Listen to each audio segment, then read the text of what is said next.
Welcome to the Grower Workshop. Today, I will show you how to install our trim sets in 5 easy steps. There are 3 different types. In this case, it is the GROHE thermostat trim set. And the base is always this wonder box, which is installed first. First, exactly determine the later application and functional unit you want to use the smart box for, as this will be decisive for the further installation steps. The smart box is installed in or behind a wall, depending on the individual wall construction and the available insertion depth. The connection diagrams for the piping are on the front of the smart box. Here, the connection patterns differ depending on whether just one hand shower, a bathtub drain, or even, for example, a head shower is installed. Regardless of this, cold and warm water are always connected from below. Cold water on the right, warm water always on the left. In our case, we need this connection diagram. After the pipes have been correctly installed according to the specification and the wall has been plastered, the protective fleece is applied to prevent moisture penetration in accordance with DIN 18534.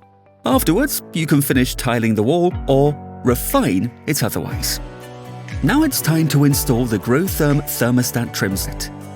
First, let's take a look at the tools you will need.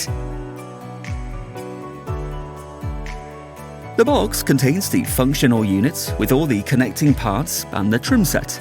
By the way, taking a look at the instructions, which are also included, certainly doesn't hurt. Now we'll start with the installation. First, cut the smart box flush with the wall using a suitable tool.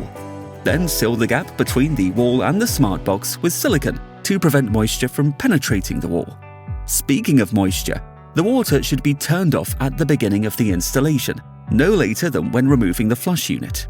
To do so, unscrew the fastening screws in the next step.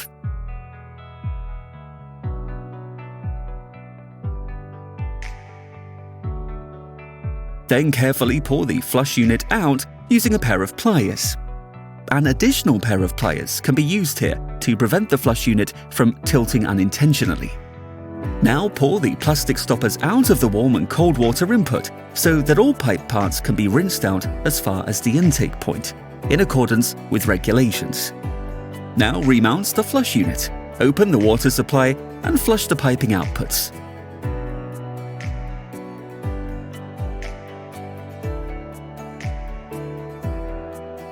All pipes have now been flushed as far as the intake point.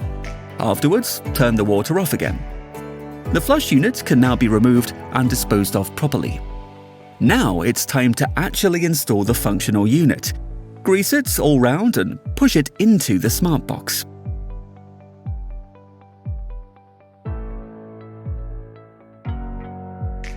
Then fix gently using 2 screws. The functional unit should still be able to move so that the tap can be aligned precisely horizontally or even parallel to a tile joint later on. Next, screw the 2 screws into the fixing plate as an adjustment aid. The screws should protrude out of the smart box as far as is necessary for a spirit level to be placed on top to align the unit precisely. The functional unit can later be aligned up to 6 degrees in both directions, which is a major advantage compared to other products. If the functional unit is aligned, tighten the fixing screws, alternating between them. Then also screw in the other 2 screws. Now turn on the water and check that the unit is tight. Perfect! Now activate a spout, for example, the hand shower. To do so, open the spout using the aqua dimmer and then measure the temperature with a thermometer and adjust it by rotating the temperature control to 38 degrees Celsius. This ensures that the 38 degrees Celsius water temperature matches the corresponding marking on the chrome escutcheon later on. It is important that you do not rotate this again after the temperature of the controls is set correctly until the handle is mounted. After adjustment, turn the water off again. The pipes were connected to the smart box at the start to match the desired connector pattern. For a head and hand shower combination, like in our case, the spindle now has to be set correspondingly to the correct water outputs. For this, the cams on the spindle must point downwards to open the B and C outputs. Then mount the fixing plate with 4 screws. In the process, make sure that these screws are only tightened by hand, as otherwise the fixing plate could become deformed, which could later result in difficulties when assembling the chrome escutcheon. Now put the stop ring of the aqua dimmer together and mount using the marking on the corrugation in accordance with the assembly instructions. The stop ring can now be mounted in one position. First, put on the blue adapter, then put on the chrome ring accordingly. Now push the temperature control button and turn it left so that it stays flat, and the escutcheon can be mounted onto the fixing plate flush with the wall. Then turn the temperature handle back to the 38 degrees Celsius position and push the plastic sleeve into the handle pointing upwards and let it lock into place. Then mount the cover cap onto the thermostat handle with the flat portion pointing downwards. Done. Now it's time to mount the aqua dimmer handle. To do so, grease, align, and put on the sliding ring.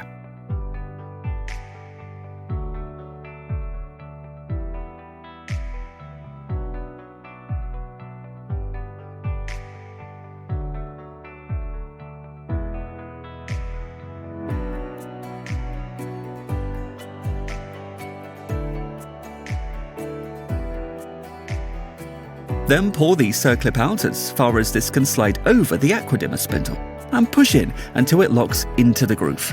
It should now no longer be possible to remove the aqua dimmer handle. Now position the plastic sleeve with the marking according to the chosen installation layout and put on the aqua dimmer spindle until this slightly locks into place. In this case, the B and C outputs are required as before. Then the chromium cap is put on the aqua dimmer. Done. After installing the shower, the water can be turned on and the function test carried out.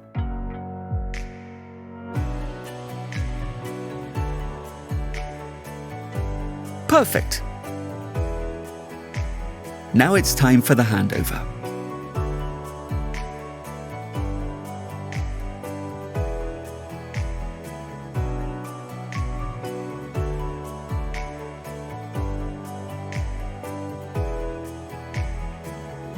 Job done.